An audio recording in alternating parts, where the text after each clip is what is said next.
Hoy desde El Universal le traemos un reportaje sobre niños migrantes no acompañados en nuestro país. Para ello platicamos con Íñigo Arredondo, el reportero que estuvo en el sur de México y en Centroamérica y que vivió en carne propia la situación de estos niños. Además, cáncer de mama, la enfermedad número 1 que aqueja a las mujeres mexicanas. Y para el final, conoce nuestra nueva sección, Mochilazo en el Tiempo. ¿Por qué saliste de tu país? Porque me quieren matar. Me pidieron que yo asesinara a mi tío y me negué. Bueno, en ese entonces no me negué, pero entonces fue como me tuve que venir porque así como incumplí una regla y me podían matar. Hoy en día la niñez, niños de 8, de 10 años ya no se les puede decir niños, ellos ya nacen en el mundo que están, ven la realidad como está y se acoplan a lo que les toque. El futuro mejor es que ellos se vayan. El promedio de vida aquí está entre 15 y 16 años. 17 si logró pasar los 25, como que es una super bendición.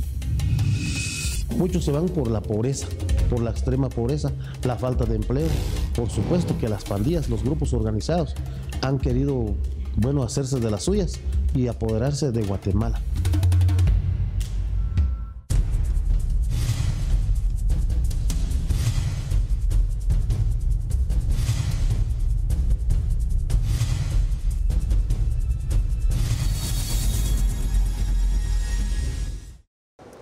Íñigo, de este reportaje que hiciste, ¿qué fue lo que más te impresionó?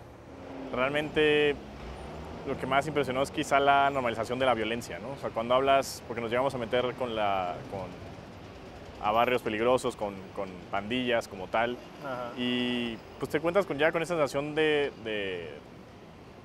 que realmente saben que no tienen como mucha opción ahí, ¿no? O sea, y te lo dicen, o sea, aquí o eres pandillero o te matan las pandillas, y la verdad es que esa como frustración que podamos nosotros llegar a ver, ellos lo ven como pues no hay ninguna otra salida. ¿Eso lo saben de todas las edades, desde niños relativamente pequeños hasta ya jóvenes entrados en la adultez? Con los niños o jóvenes que llegué a hablar, siempre les preguntaba cuál había sido su primer impacto con la violencia, ¿no? Como tal.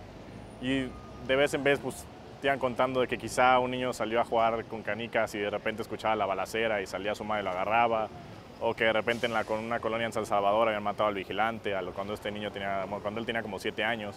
O sea, como que dice, pues realmente contacto con la violencia simplemente es abrir los ojos, ¿no? O sea, salir a la calle.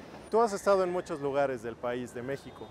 ¿Podrías decir que es peor lo que viven los niños, los adolescentes allá en Centroamérica, en Honduras, en El Salvador, de lo que vive aquí un niño, un joven, digamos, en Reynosa, en Ciudad Juárez, en Sonora, en Michoacán?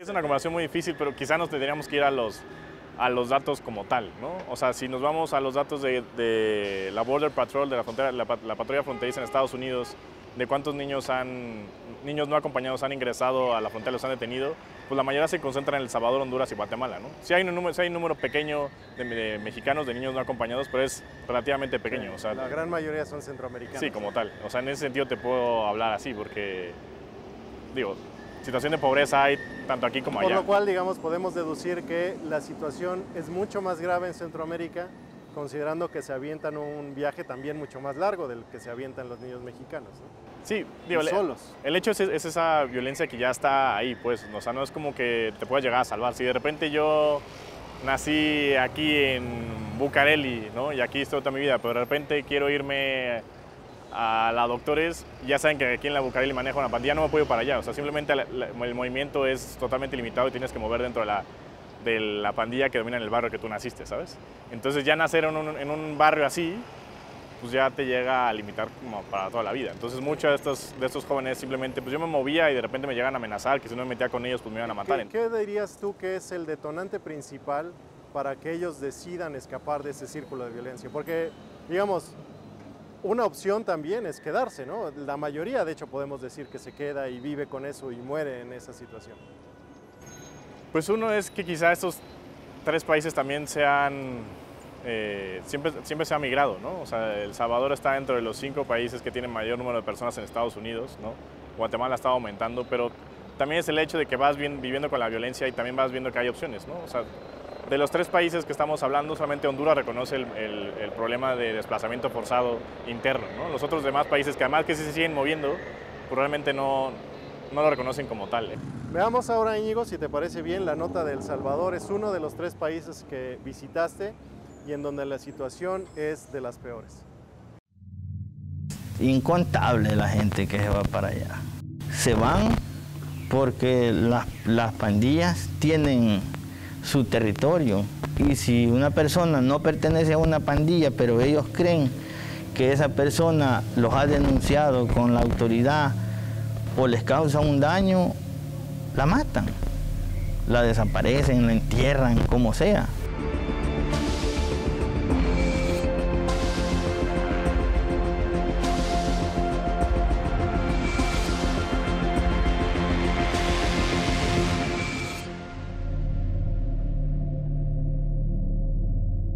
Hoy en día la niñez, niños de 8, de 10 años ya no se les puede decir niños, ellos ya nacen en el mundo que están, ven la realidad como está y se acoplan a lo que les toque.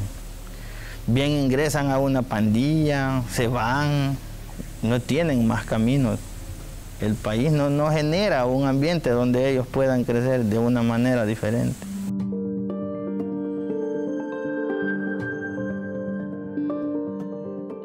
Estábamos recibiendo 25 niños en la semana.